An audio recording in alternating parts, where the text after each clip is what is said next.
ഞാനൊരു ക്രിസ്ത്യൻ ആയിരുന്നു. ഞാൻ ഇസ്ലാം ആയതാണ്. ഞാനായിട്ട് ഒരു വർഷമായിട്ടുണ്ടെങ്കിൽ എനിക്ക് നിസ്കാരവും കാര്യങ്ങളോ ഒന്നും അറിയില്ലായിരുന്നു. പക്ഷേ ഈ കഴിഞ്ഞ എൻ്റെ ജീവിതത്തിലുണ്ടായ കുറച്ച് അനുഭവങ്ങളാണ് ശരിക്കും എന്നെ നിസ്കരിക്കാനായാലും പടച്ചോനെ കൂടുതൽ അറിയാനായാലും അടുക്കാനായാലും എന്നെ പഠിപ്പിച്ചത്. എന്തായാലും അവിടെ പോയൊരു അനുഭവം ഞാൻ പറയാം.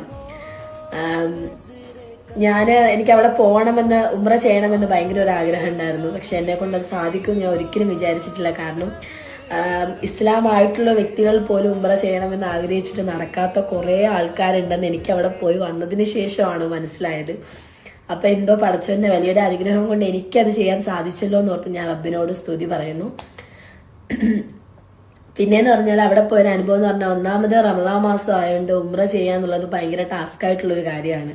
കാരണം നല്ല റഷാണ് അവിടെ. അത് മാത്രമല്ല നമ്മള് നോമ്പൊക്കെ എടുത്തിരിക്കുന്ന സമയമായതുകൊണ്ട് ഉംറ ചെയ്യുമ്പോൾ അതിൻ്റെതായ കുറെ ബുദ്ധിമുട്ടുണ്ട്. പക്ഷെ എങ്കിൽ പോലും പടച്ചോൻ നമുക്കത് താങ്ങാനുള്ളൊരു ആരോഗ്യം ആ സമയത്ത് നമുക്ക് തരും. എന്തോ ഒരു ദിവ്യശക്തി നമ്മളിൽ പ്രവേശിക്കുമെന്ന് എനിക്ക് മനസ്സിലായി. കാരണം എൻ്റെ ജീവിതത്തിലെ ആദ്യത്തെ ഒരു അനുഭവം, പ്രത്യേകിച്ച് നോമ്പെടുത്തോണ്ട് ചെയ്യുക, അതായത് റമദാൻ മാസത്തിലെ ഉംറ എന്ന് പറഞ്ഞാല് അതൊരു ഭയങ്കര